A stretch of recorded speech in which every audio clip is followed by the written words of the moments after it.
Nous sommes chez Mark Zimmermann. Vous vous rappelez qu'il y a quelques mois, nous étions déjà ici pour une pendule qui avait été fracassée, et cette pendule était apportée par une dame qui habite au Québec, donc qui a fait aller-retour 25 000 kilomètres. Et Marc, on attend sa venue aujourd'hui. Que s'est-il passé depuis la première visite de votre cliente ? Bonjour à tous. Depuis cette première visite, découvrir ces dégâts qui étaient assez impressionnants, il y a eu beaucoup de travail. Donc on voit que cette dame est venue, a fait 25 000 km aller-retour, c'est pas dans la province de Québec, c'est un petit peu plus loin. On voit ce début de démontage de cette pendule et surtout là, toutes les casses. Là, j'ai eu peur quand j'ai vu ça. Il y avait 52 morceaux de marbre à remettre ensemble. Ça s'est bien passé avec une entreprise qui m'a aidé pour le marbre qui était extraordinaire. Voilà l'état de la mécanique avec des usures, de la saleté. Ça, c'est une usure puisqu'elle n'avait pas été révisée depuis 36 ans. La voilà un petit peu plus propre. Tout a été démonté, nettoyé. Les usures ont été rattrapées, des pivots ont été refaits, on voit les ressorts démontés, toutes les petites pièces qui ont été démontées, nettoyées. Là, un petit peu plus propre.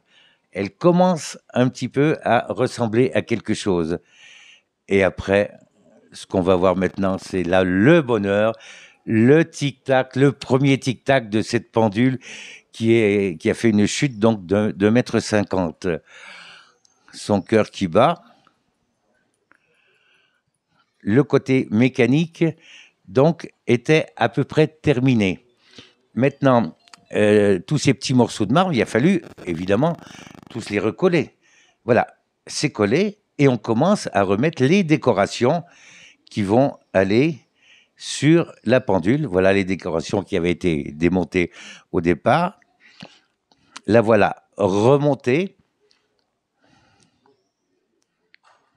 Et la voilà terminée.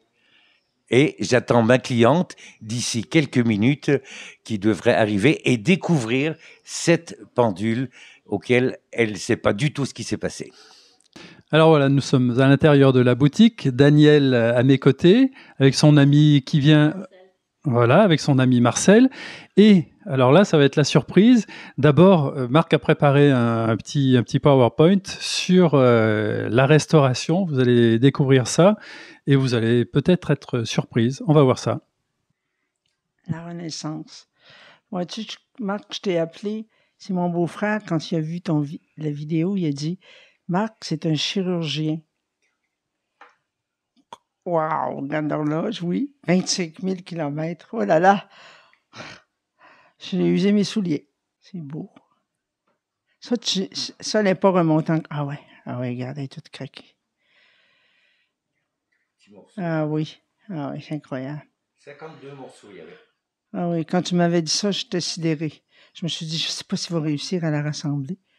J'ai douté pour ça, pas pour l'horloge, mais pour le boîtier. Ah. Regarde, elle n'était pas. Ah. Ah. Regarde la petite vis. Ah. C'est fini, regarde. Chez Zimmermann, l'année. Ah. Tous les petits morceaux. Ça m'épate, ça. Moi, je suis pas bonne pour ça, fait que ça m'épate encore plus. Tu sais, quand il y a plus de 4 vis, pour moi, c'est compliqué. Là, elle est toute nettoyée, belle. Ah, le petit cœur qui bat. Ça, là, ça, ouais. La pulsation. Tu sais que ça, je l'avais jamais vu, le petit cœur battre. Parce que, évidemment, quand je l'ai acheté, elle était montée. Mais Yvon, mon mari, qui a une montre, ton père, il nous avait montré la pulsation. Puis je disais, Yvon, c'est un petit cœur qui bat. C'est magnifique, c'est magnifique. Ah, regarde. Ah, tu l'as recollé, là. Tous ces petits morceaux, là, on les remis partout, petit à petit. Et je doute pas, mais c'est incroyable. Là, oh là là. Oh, qu'elle est belle. Oh, qu'elle est belle. Oh. Non. Oui. T'as fait ça à l'intérieur. Tu as réussi à écrire ça. C'est ça qu'on voulait. On voulait qu'il écrive son nom pour dire qu'elle avait été restaurée par lui. On voulait le faire graver, mais c'était pas possible. Ah, tu as fait ça. J'ai hâte de voir Mais là, tu vas... l'excellence du savoir français. Oui, oui, oui. Je suis bien d'accord. L'excellence du savoir français. Oh là là. Oh, une vraie reine. Oh là là. Salut, ma chérie. Tu vas revenir chez moi? Oh, Attention de ne pas l'échapper. Hein. oh, ça va être la prunelle de mes yeux. C'était déjà la prunelle de mes yeux. Puis Yvon, il m'a donné 200 000 conseils. J'ai dit, écoute, arrête de m'énerver. Là. Montre-moi à l'intérieur. Ah, ouais. Oh, c'est beau. Oh, Oh là là, c'est... oh là là, hein? Le Père et le Fils. Amen. Oh, avec sa petite cloche, ça, c'était brisé, ça, cette petite cloche-là. Ça, là, ça a un petit son, là. C'est très, très doux. Ting! Tu l'as entendu, hein, toi? Ting, ting. Ah, magnifique. Ah. Je sais que le Marc m'a donné des conseils. Il m'a dit de jamais la prendre juste par là. Ce que je ne savais pas. Mais c'est sûr qu'elle va être un endroit, puis elle ne bougera plus. Elle ne bougera plus. Ah, écoute. Est-ce que je peux lire mon petit mot pour Marc, pour le remercier? Évidemment, j'ai marqué à Marc, le chirurgien du temps, parce que mon beau-frère m'a dit que c'est un chirurgien du temps. Ton petit Marc. Je vais te laisser la carte, Marc. Voici. À Marc. Est-il besoin de le mentionner? La pendule rappelle le temps. Son rythme constant marque l'espace et le passage du passé au futur. J'aime entendre, dans le silence de ma maison, ce tic-tac qui souligne le moment présent.